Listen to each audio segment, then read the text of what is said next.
Hello and welcome back. On August 30, 2018, five members of the same family were enjoying a vacation in Lake Superior. All of them got into a single kayak and headed toward one of the islands. Before they can even get to their destination, the weather started to get worse and eventually the kayak took on water and eventually capsized. In this video, we'll explore the family's series of mistakes and their inexperience which led to a tragic loss of life. This is the story of the 2018 Lake Superior kayaking incident.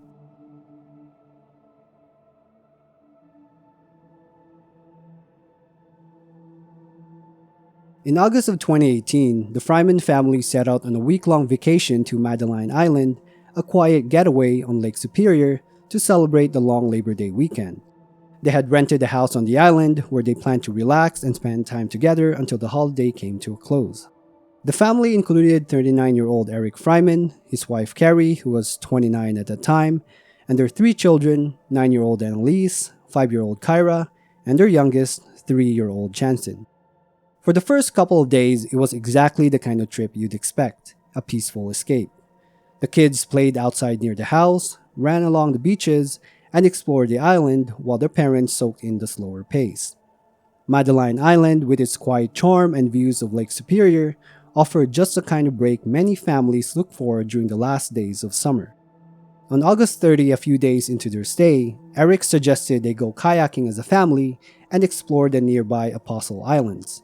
Located just north of Madeline Island, the Apostle Islands are a group of 22 islands that made up a national lakeshore managed by the National Park Service. Known for their stunning sea caves, sandy beaches, and remote beauty, the islands are a popular destination for paddlers and boaters. One of these islands, Michigan Island, sits to the northeast of Madeline and was their intended destination. It's uninhabited, but it draws a steady stream of visitors who come to explore or picnic along its shores. The Frymans had brought along their own kayak for the trip. It was a 13.5-foot open-top tandem kayak designed to hold two people.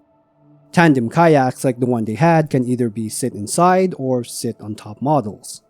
This particular one was a sit on top version, which means the paddlers sit in molded seats on the surface of the kayak rather than inside the cockpit. It's the kind you might use for recreational paddling on calmer waters. This model had a maximum weight limit of 500 pounds and by design was made for just 2 occupants.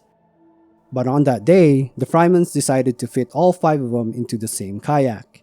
Eric sat at the rear seat and Cari took the front.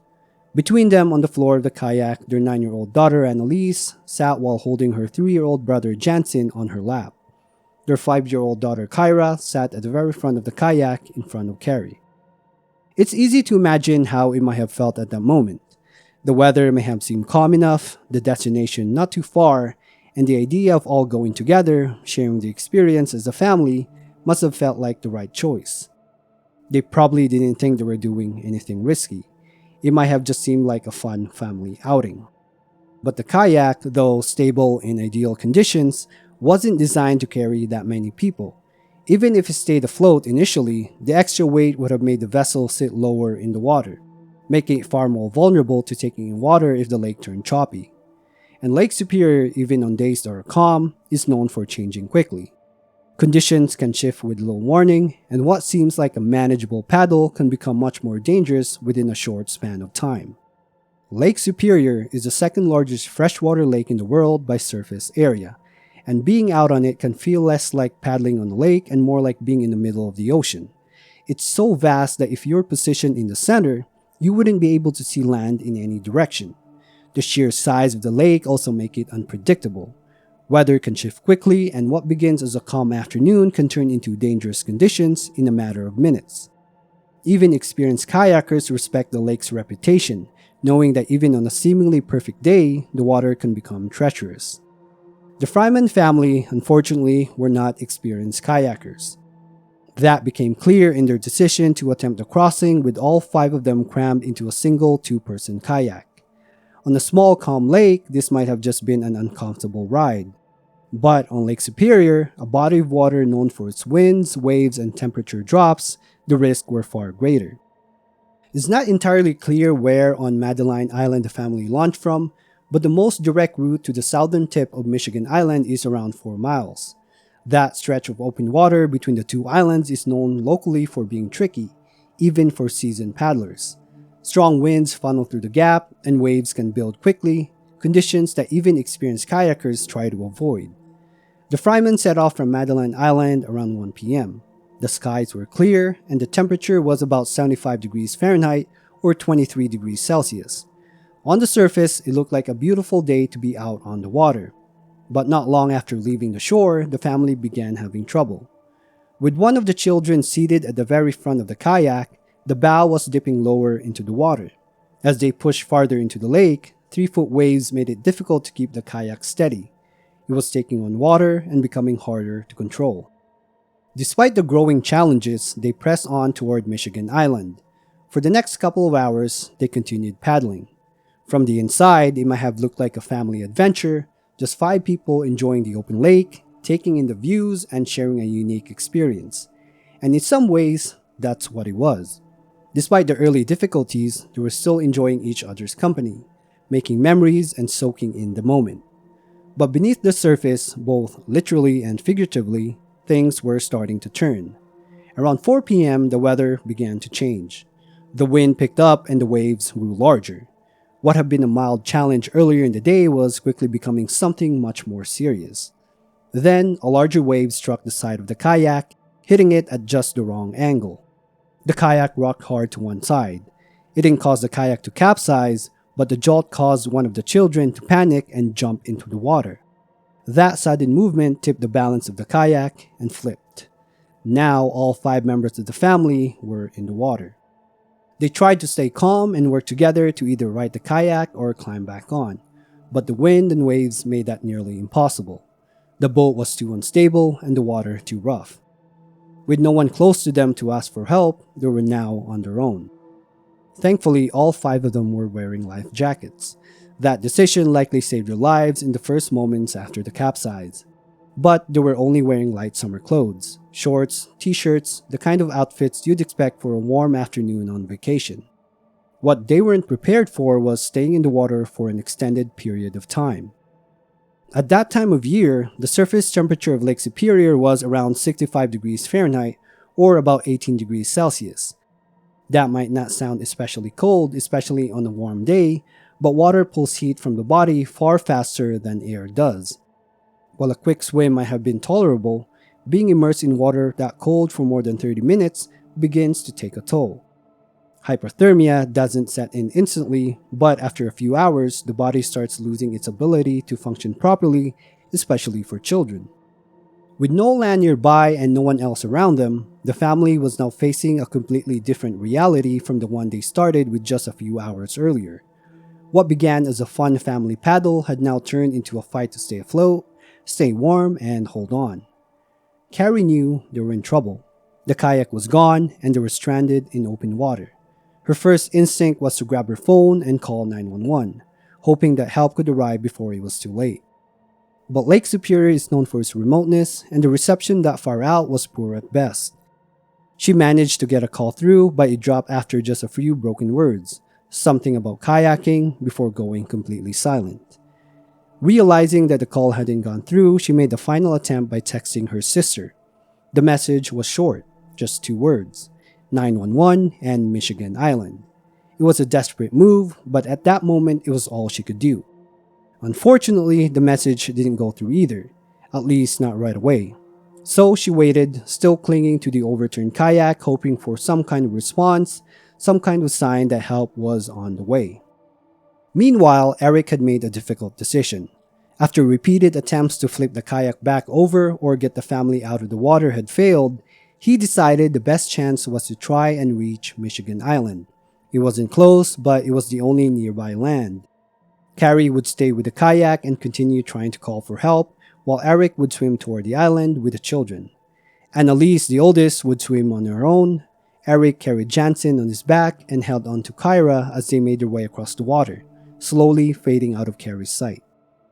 As they disappeared into the distance, Cari stayed behind, still holding on to the floating kayak, and continued to dial, redial, and send messages in hopes that something would finally go through.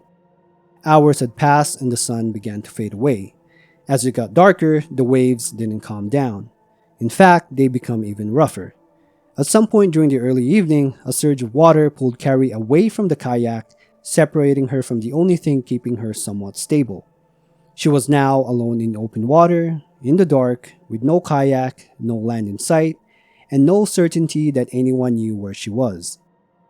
Back on land, the emergency responders were trying to make sense of the fragmented 911 call they had received earlier.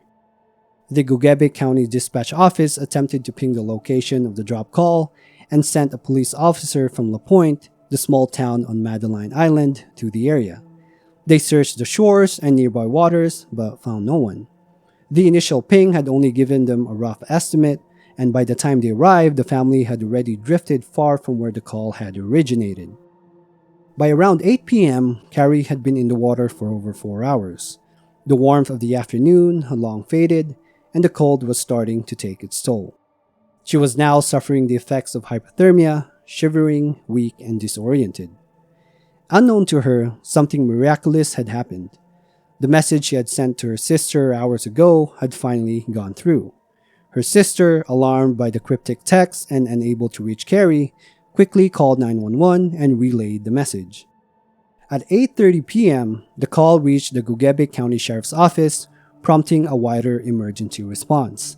The alert was sent out to surrounding agencies, and soon a coordinated search began across Madeline Island and the surrounding waters. Among the responders was a research vessel named Kayaking, which was already in the area and redirected to assist in the search. By 10 p.m., 6 hours after the kayak had capsized, the Key's crew spotted something in the water. Someone. It was Cari. She had drifted far from where she had last seen her family, and by then she was in advanced stages of hypothermia. The crew pulled her aboard, and despite her weakened condition, she was conscious. Exhausted and freezing, Cari cried out to the rescuers asking if they had found her husband and children. Tragically, at that moment, she was the only one who had been found alive.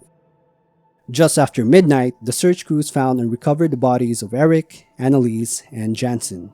They were found just north of the area where Cari had been rescued. The next day, at 10 a.m., park officials located Kyra's body along the shore of Michigan Island. All 4 had died from hypothermia and possibly drowning. In the aftermath of the rescue, details slowly came together through interviews and investigations. At first, officials didn't know what caused the kayak to flip, but after speaking with Cari, the story became clear. It wasn't one single catastrophic event, it was a series of small but critical decisions that together created a deadly situation. The family had set out on a kayak built for 2 people, and while their combined weight was technically under the kayak's limit of 500 pounds, that didn't account for balance, distribution, or the added difficulty of managing waves. The open-top design left them more exposed to splashing water and instability. A properly sized canoe would have been a better option for a group that large, but even then, canoes aren't built for that kind of choppy conditions they encountered on that day on Lake Superior. Another major factor was their decision to continue toward Michigan Island even as the conditions began to worsen. At any point, they could have turned around. But perhaps they didn't realize how quickly things could go bad, or maybe they believed they were already far in to turn back. They were also dressed for a warm summer day, shorts, t-shirts, light layers not for the cold waters of Lake Superior. While 65 degrees Fahrenheit doesn't seem dangerously cold on paper, staying immersed in it for hours without protection is a different story. Water saps heat from the body far faster than air. According to experts, anything below 60 degrees Fahrenheit or 15 degrees Celsius, a dry or wet suit would be needed to avoid the quick onset of hypothermia, though not fully prevent it. At the end of this tragedy, 4 members of the Fryman family had lost their lives, and the lone survivor is left to carry the weight of knowing she couldn't save the people she loved, and that she was the only one who made it out alive. If you made it all the way to the end, thank you. I would appreciate it if you can like, subscribe, and comment to help my videos get pushed to a wider audience so that one day I can offer you a much better experience. Again, thank you so much for watching, and I'll see you in the next video.